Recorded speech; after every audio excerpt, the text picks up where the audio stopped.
ভাদ্র মাসের কৃষ্ণপক্ষের যে একাদশী এটাকে অজা একাদশী বলা হয়। খুব মন দিয়ে শুনবে, কি বলা হয়? অজা একাদশী। সকল ভক্তদের শ্রীচরণে কোটি কোটি প্রণাম। আজ আমরা আবার পুনরায় একবার একাদশীর মাহাত্ম্য, একাদশীর মহিমা নিয়ে উপস্থিত হয়েছি। বিগতবার আপনারা সবাই শ্রাবণ মাসের শুক্লপক্ষের একাদশী, যেটাকে পুত্রদা একাদশী বলা হয়, সেই বিষয়ে বর্ণনা শ্রবণ করেছিলেন। এবার আমরা ভাদ্র মাসের কৃষ্ণপক্ষের একাদশীর মহিমা মাহাত্ম্য বর্ণন শ্রবণ করব। ব্রহ্মবৈবর্ত পুরাণে এই বিষয়ে খুব সুন্দর বর্ণন রয়েছে। মহারাজ যুধিষ্ঠির ভগবান শ্রীকৃষ্ণকে প্রশ্ন করছেন, ভাদ্রস্য কৃষ্ণপক্ষে তু কিম নাম একাদশী ভবেৎ এতদিচ্ছাম্যহম শ্রোতুম কথয়স্য জনার্দন। হে জনার্দন, ভাদ্র মাসের কৃষ্ণপক্ষের একাদশীর নাম কি এবং তার মহিমা কি, কৃপা করে আপনি বর্ণন করুন। ভগবান শ্রীকৃষ্ণ উত্তর দিলেন, রাজন খুব মন দিয়ে শুনবে। ভাদ্র মাসের কৃষ্ণপক্ষের যে একাদশী এটাকে অজা একাদশী বলা হয়। খুব মন দিয়ে শুনবে, কি বলা হয়? অজা একাদশী। কোথাও কোথাও এটাকে পক্ষবর্ধিনী একাদশীও বলা হয়, কিন্তু এটা মূল নাম হলো অজা একাদশী। তা অজা একাদশীর বিশেষতা কি, তার জন্য ভগবান তার মহিমা বর্ণন করলেন।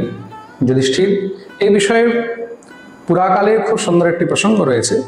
হরিশ্চন্দ্র ইতি খ্যাত বভূব নৃপতি পুরা চক্রবর্তী সত্যসন্ধ সমস্তস্য ভুবাপতি। একসময় সূর্যবংশী রাজা ছিলেন, নাম হলো হরিশ্চন্দ্র। আপনার হরিশ্চন্দ্রের বিষয়ে সবাই জানেনি।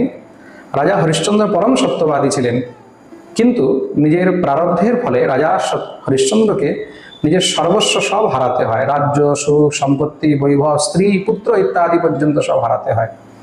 স্ত্রী পুত্র সব হারিয়ে তিনি নিজের শ্মশানের মধ্যে একটি ডোমের কাজ করতেন। শ্মশানের মধ্যে সেখানে মৃতদেহগুলোকে পোড়াবার কাজ করতেন। সেটা কোথায়? কাশীতে। আর যেই ঘাটের মধ্যে তিনি মৃতদেহ পোড়াবার কাজ করতেন তাকে মণিকর্ণিকা ঘাট বলা হয়। তার পাশে হরিশ্চন্দ্র ঘাট রয়েছে। খুব মন দিয়ে শুনবে, মণিকর্ণিকা ঘাটের পাশে হরিশ্চন্দ্র ঘাট। তার সেখানে হরিশ্চন্দ্র সমস্ত সব মৃতদেহদেরকে পোড়ায়, ডোমের কাজ করেন। অত্যন্ত দুঃখের মধ্যে, অত্যন্ত কষ্টের মধ্যে তিনি নিজের জীবনযাপন করছিলেন। এই বিষয়ে রাজা হরিশ্চন্দ্র অত্যন্ত দুঃখ ইত্যাদিতে যখন কষ্ট ভোগ করে যাচ্ছেন, তার পুত্র রোহিত, তারও মৃত্যু হয়ে যায়।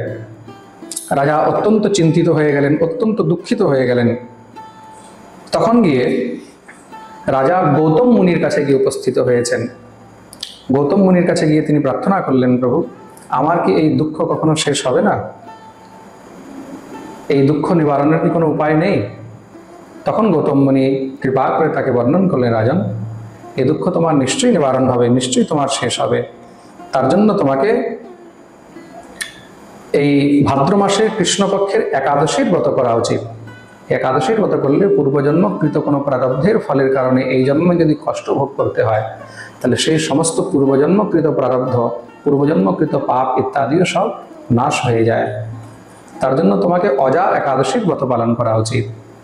সমস্ত সব একাদশীর বিধি ইত্যাদি বললেন। প্রায় সমস্ত সব একাদশীর একই বিধি হয়। রাজা হরিশ্চন্দ্র তখন মুনিকে প্রণাম করে, তব পুণ্য প্রভাবেণ চাগতোহম নৃপোত্তম এত্যেবং কথয়িত্বা তো মুনির অন্তরধীয়ত। মুনির বাক্য শ্রবণ করে রাজা এসে সেই অজা একাদশীর ব্রত পালন করলেন। এই ভাদ্র মাসে কৃষ্ণপক্ষের যে একাদশী, যেটাকে আমরা অজা একাদশী বলি, এই একাদশীর সমস্ত বিধি বিধানে পালন করার ফলে পূর্বজন্মকৃত সমস্ত প্রারব্ধে যা দুঃখ কষ্ট ছিল সেই সব তার মোচন হয়ে যায়। তার মৃতপুত্র জীবিত হয়, পুনরায় আবার সেই সমস্ত রাজ্য, সুখ, সম্পত্তি, বৈভব ইত্যাদি লাভ করেন। এই প্রকার যেই জীব এই অজা একাদশীর ব্রত পালন করে, পূর্বজন্মকৃত সমস্ত সব পাপ কর্ম প্রারব্ধ থেকেও সে নিশ্চয়ই মুক্ত হয়ে থাকে। তার জন্য অজা একাদশীর ব্রত অবশ্যই করবেন। এই প্রকার অজা একাদশীর মাহাত্ম্য ভগবান শ্রবণ করালেন। আপনারাও একাদশী করুন, রাধা গোবিন্দের শরণাপন্ন হয়ে থাকুন। সবার শ্রীচরণে আমার কোটি কোটি প্রণাম, দণ্ডবত। রাধে রাধে। स्वस्ति श्रीमन्महागणाधिपतये नमः। ॐ श्री सरस्वत्यै नमः। अस्मद् श्री गुरुचरणकमलेभ्यो नमः। वन्दे अहं श्रीगुरु श्रीयुतपदकमलं श्रीगुरून् वैष्णवांश्च श्रीरूपं साग्रजातं सहगण रघुनाथान्वितं तं सजीवम् साद्वैतं सावधूतं परिजनसहितं श्रीकृष्णचैतन्यचन्द्रदेवं श्रीराधाकृष्णपादान् सहगणललितान् श्रीविशाखान्वितांश्च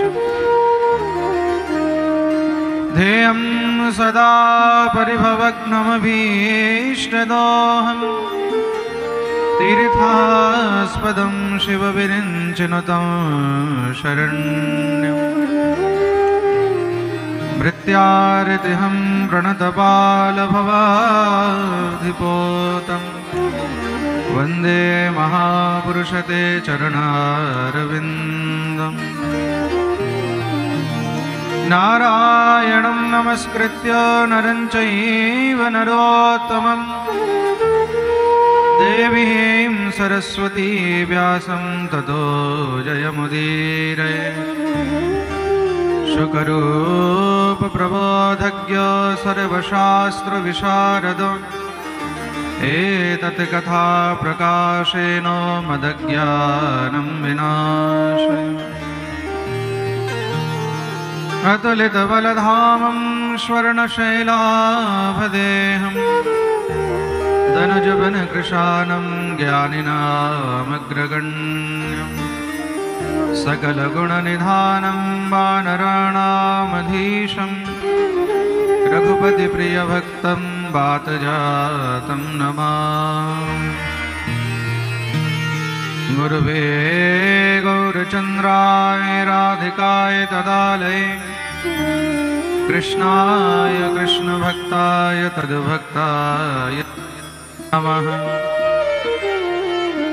श्रीकृष्ण चैतन्य प्रभु नित्यानंद श्री अद्वैत गदाधर श्रीवासादि गौर भक्तवृंद हरे कृष्ण कृष्ण कृष्ण हरे हरे हरे राम राम राम हरे हरे। जय जय श्री राधारमण जय जय नवल किशोर जय गोपी चितचोर प्रभु जय जय माखन चोर। बोलिए भक्तवत्सल भगवान की जय। श्री वृंदावन बिहारी लाल की जय। जय जय श्री राधे।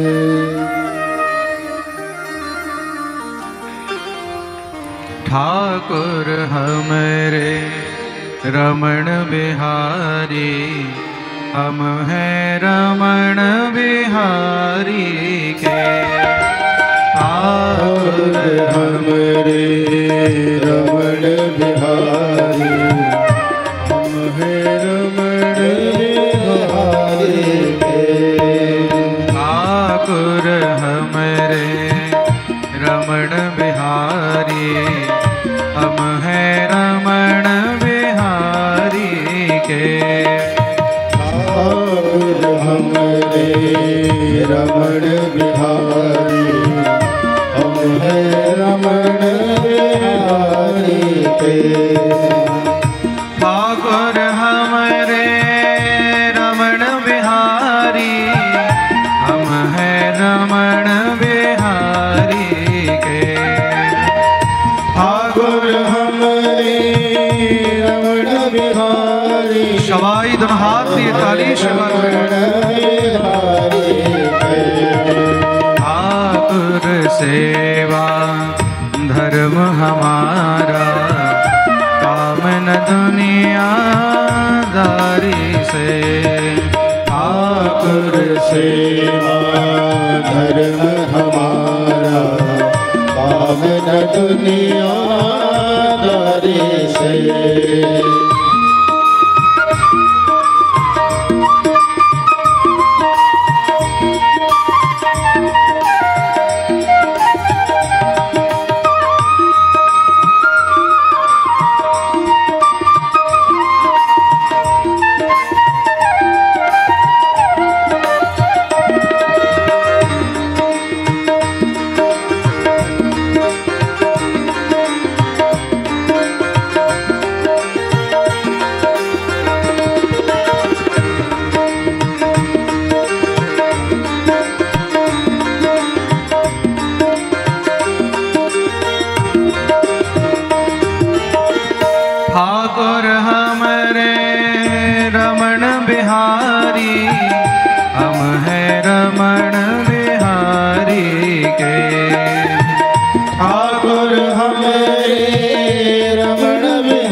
बांके बिहारी, हम हैं बांके बिहारी के। ठाकुर हमारे बांके बिहारी, हम हैं बांके बिहारी के। ठाकुर हमरे श्री गिरधारी, हम हैं श्री गिरधारी के। ठाकुर हमारे श्री गिरधारी, हम हैं श्री गिरधारी के।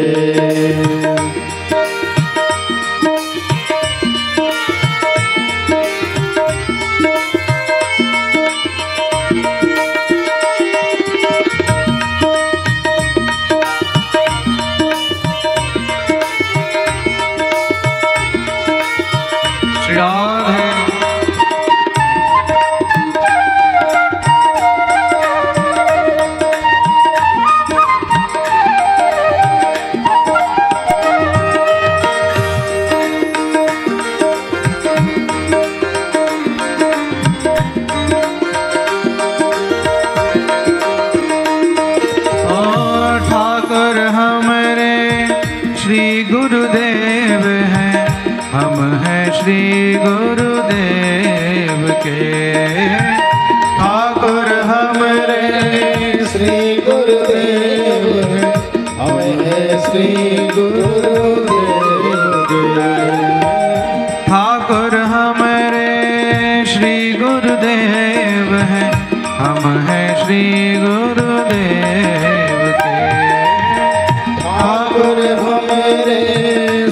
गुरुदेव हैं, हम हैं श्री गुरुदेव के। ठाकुर सेवा धर्म हमारा, काम न दुनियादारी से। ठाकुर सेवा धर्म हमारा, काम न दुनियादारी से। ठाकुर हमरे रमण बिहारी, हम हैं रमण बिहारी के। ठाकुर हमरे रमण बिहारी, हम हैं रमण बिहारी के। हम हैं रमण बिहारी के। हम हैं रमण बिहारी के। हम हैं रमण बिहारी के। हम हैं रमण बिहारी के। हम हैं रमण बिहारी के। हम हैं रमण बिहारी के।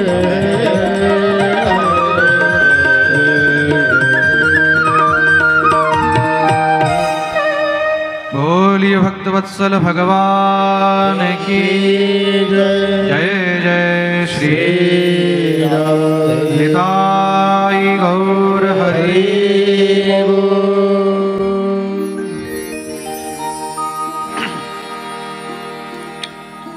परमानंद चिन्मूर्ति अखिल ब्रह्मांड नायक जगत अधिपति त्रिलोकीश्वर नंदनंदन ब्रजेंद्र नंदन भगवान श्री राधा गोविंदेर असीम कृपा असीम अनुकम्पाय आमरा समस्त राजनगर एवं अत्र अंचलवासी भक्तबृंदगण परमानंद चिन्मूर्ति भगवान श्रीहरिर दिव्य बांगमयी प्रतिमूर्ति श्रीमद् भागवतेर दिव्य रस आस्वादन करार এই সৌভাগ্য প্রাপ্ত করিয়াছি। राजनगर श्रीमद् भागवत सत्संग समिति द्वारा आयोजित এই श्रीमद् भागवत सप्ताह ज्ञानयज्ञेर आज पंचम दिवस।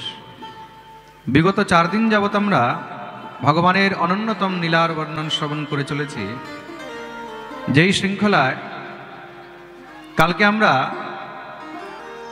ভগবানের জন্ম মহোৎসব লীলা পর্যন্ত বর্ণন শ্রবণ করলাম।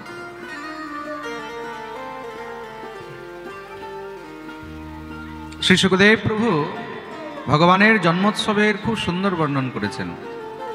শ্রীমদ্ ভাগবতে দশম স্কন্ধে পঞ্চম অধ্যায়ে নন্দোৎসবের বর্ণন করা হয়েছে। ভগবানের জন্মোৎসবকে নন্দোৎসব বলা হয়েছে কেন? এটা নন্দের উৎসব।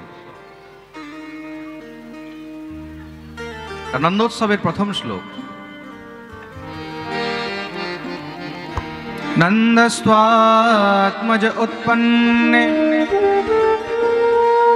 जाताह्लादो महामना आहूय विप्रान् वेदज्ञान् स्नातः शुचिरलङ्कृतः। नंदस्तु आत्मज उत्पन्ने जात आह्लाद महामना। নন্দের আত্মজ রূপে পুত্র রূপে কে এসেছেন? এখানে কিন্তু কারোর নাম নেয়নি, একবারও বলা হয়নি যে ভগবান এসেছেন, শ্রীহরি এসেছেন, নারায়ণ এসেছেন, কারোর নাম নেওয়া হয়নি। তাহলে কে এসেছেন? জাত আহ্লাদ মহামনা, আহ্লাদ এসেছেন। আহ্লাদ মানে আনন্দ, আহ্লাদ মানে হলো আনন্দ। তার মানে ভগবান স্বয়ং আনন্দের রূপ। তো সুতরাং নন্দের ঘরে কে এসেছেন? আনন্দ এসেছেন। তবে তো আমরা বলি না, নন্দকে আনন্দ भयो জয় কন্হैया লাল কি। হাতি দিয়ে, ঘোড়া দিয়ে, और দিয়ে পাল।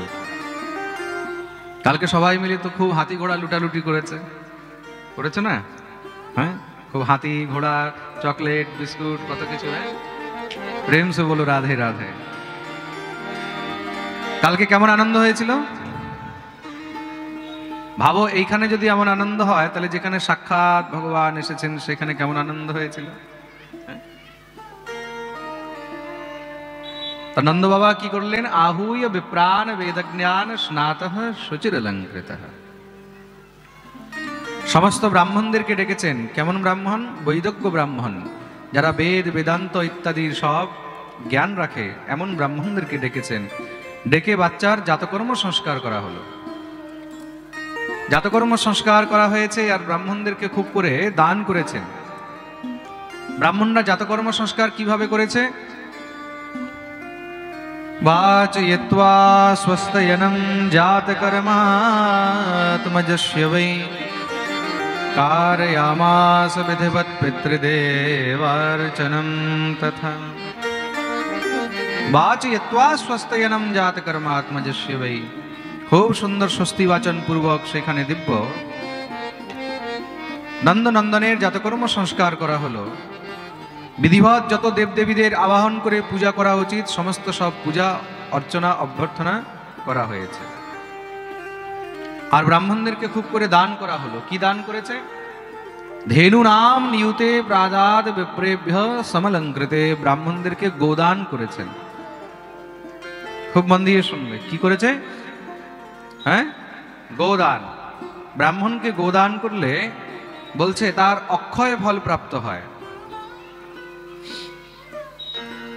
তো নন্দ বাবা কত গাভী দান করেছে? বলছে নিউতে, মানে লক্ষ লক্ষ গাভী দান করেছে। বলে নন্দ বাবার কাছে কত লাখ গাভী ছিল? নন্দ বাবার কাছে 9 লাখ গাভী ছিল। 9 লাখ ধেনু নন্দ বাবাকে। তা যার কাছে 9 লাখ ধেনু আছে, 1 লাখ 2 লাখ দান করে দিলেও, কিন্তু 1 লাখ 2 লাখ দান করার জন্য মনও থাকতে হয়। যার কাছে কোটি কোটি টাকাও ভরা আছে, তারও 1000 টাকা বের করতে কিন্তু অনেক কষ্ট হয়, হয় কি না? প্রেম সে বলো রাধে রাধে। কিন্তু যার কাছে কিছু নেই, যদি মন আছে, তাহলে সে নিজের পুরো ঘর পর্যন্ত খুলে রেখে দেয়। দান একটা এমন বস্তু, তার জন্য কিন্তু অন্তর মন থেকে ভাব চাই। হ্যাঁ, মন না হলে কখনো এগুলো সম্ভব হয় না। প্রেম সে বলো রাধে রাধে।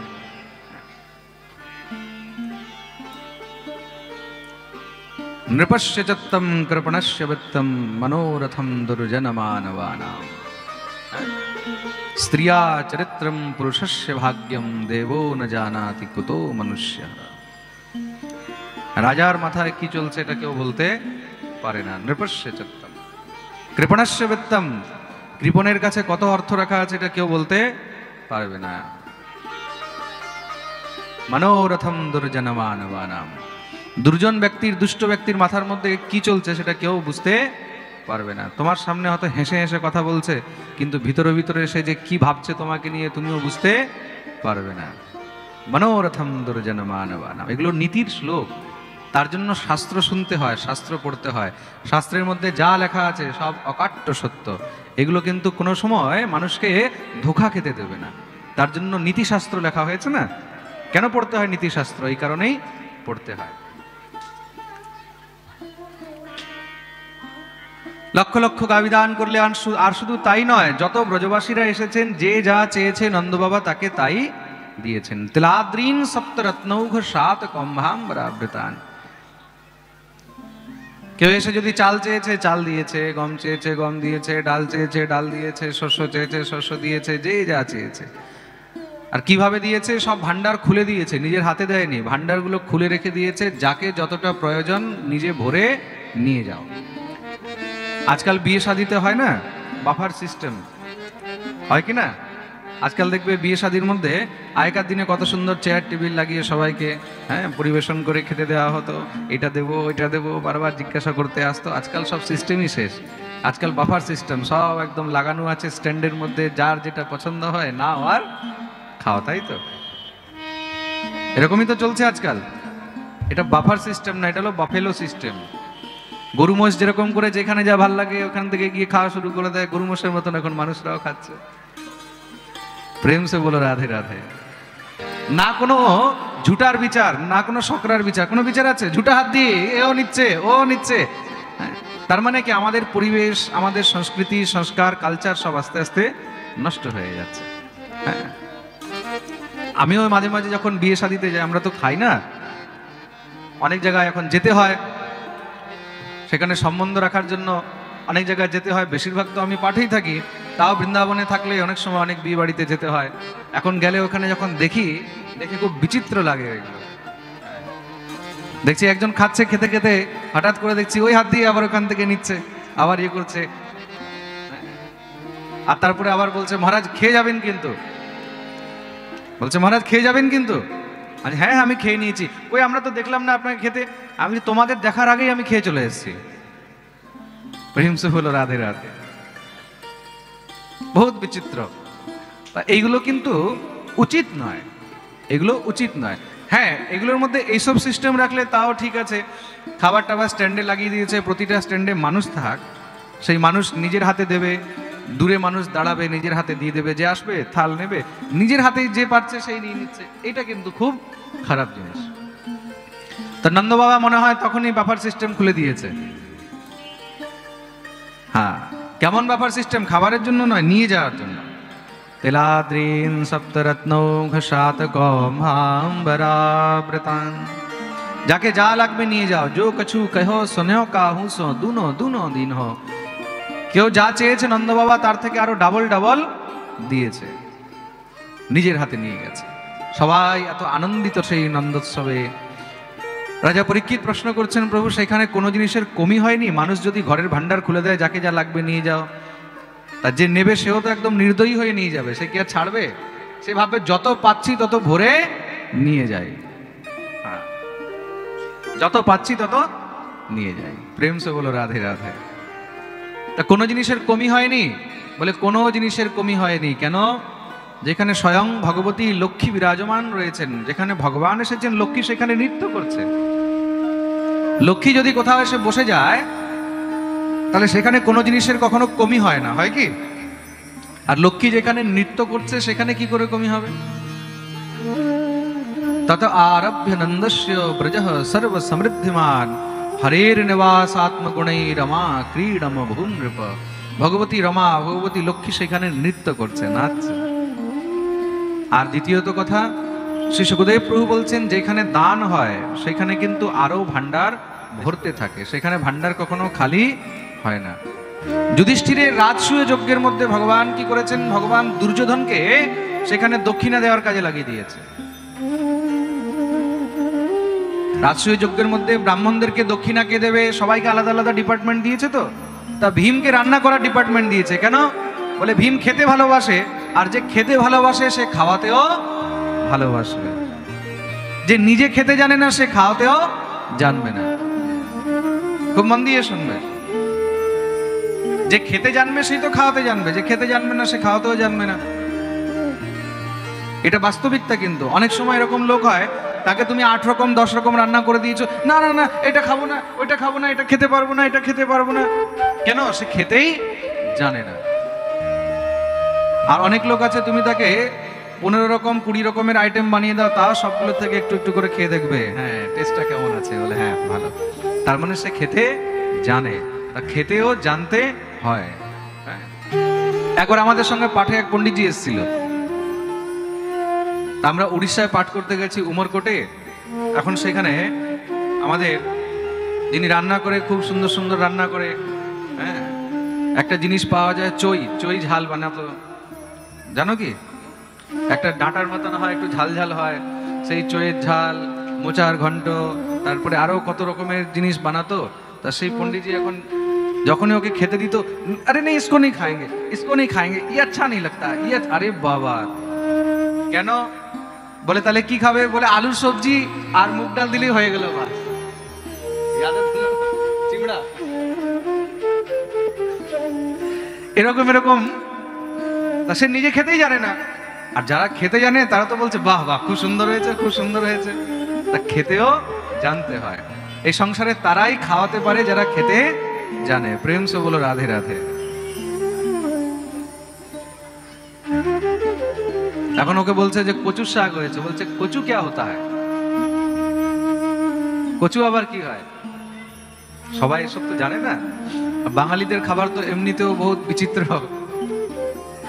ঘাস পাতা লতা কিছুই ছাড়ে না। প্রেম সে বলো রাধে রাধে। হ্যাঁ, যে খেতে জানবে সেই খাওয়াতে জানবে। ভীম তো খেতে জানে, তার জন্য ভীমকে রান্নার দায়িত্ব দিয়েছে। ভীম খুব ভালো করে রান্না করে। তো ভগবান তো জানেন যে কাকে কোন দায়িত্বটা দিতে হবে। তো সবাই খেয়ে খুব আনন্দ পেয়ে খুব প্রসন্ন হয়ে যাচ্ছে। আর দক্ষিণা দেওয়ার সিস্টেমটা কার হাতে? বলে দুর্যোধনের হাতে দিয়েছে। যখনই দুর্যোধনের হাতে দিয়েছে, সঙ্গে সঙ্গে যুধিষ্ঠির বলছে, প্রভু এই কি করলেন? দুর্যোধনের হাতে আপনি দিলেন? দুর্যোধন তো ভাই, জ্যাঠার ছেলে। ভগবান বললেন, তোমরা জানো না দুর্যোধন কি করবে। দুর্যোধনের হাতে তোমরা যখন চাবি দিয়ে দিয়েছো দক্ষিণা সব দেওয়ার জন্য, তার দুর্যোধন বেশি বেশি করে দেবে। ও চাইবে যে যুধিষ্ঠিরের ভান্ডার যেন তাড়াতাড়ি খালি হয়ে যায়, শেষ হয়ে যায়। তা ব্রাহ্মণদেরকে যদি 100 টাকা দক্ষিণা দিতে হয়, সে সেখানে 10,000 টাকা দিয়ে ফেলবে। বুঝতে পেরেছো? যদি কাউকে 1 লাখ দিতে হয়, তাকে 10 লাখ দিয়ে ফেলবে। তাড়াতাড়ি খালি হয়ে যাক, ব্রাহ্মণরা রেগে যাবে, অভিশাপ দিয়ে দেবে, বাস এটা ধ্বংস হয়ে যাবে। কিন্তু দুর্যোধন এটা জানে না যে দান যত করা হয় ততই আরো অর্থ বাড়তে থাকে। তার জন্যই ভগবান দুর্যোধনকে সেই ডিপার্টমেন্ট দিয়েছে। কেন? বলে তোমরা কৃপণতা করবে, কিন্তু দুর্যোধন কৃপণতা করবে না। কেন? সে তো মনে মনে তোমাদেরকে শত্রু ভাবে। শত্রুর অর্থ সে চাইবে তাড়াতাড়ি শেষ হোক। আর যত দান করবে ততই ব্রাহ্মণরা, ঋষিরা, মুনিরা তোমাদেরকে আশীর্বাদ দিয়ে যাবে। আর দুর্যোধন কি করতো? যখনই দক্ষিণা দেওয়ার নাম্বার হতো, ভিতর থেকে 1 বান্ডেল নিয়ে এসছে, 1 বান্ডেল নিয়ে ধরে নাও সেখানে 1000 জনকে দেবে, একজনকে দিয়ে ছেড়ে দিচ্ছে, এই নাও মহারাজ নিয়ে যাও। ও তো আরো আনন্দে আশীর্বাদ দিচ্ছে, যাও তোমার ভান্ডার ভরা থাক। যত যায় ভান্ডার আর খালি হয় না। সুতরাং দান একটা এমন জিনিস, যত করবে ততই ভান্ডার ভরতে থাকে। প্রেম সে বলো রাধে রাধে। বুঝতেই পারবে।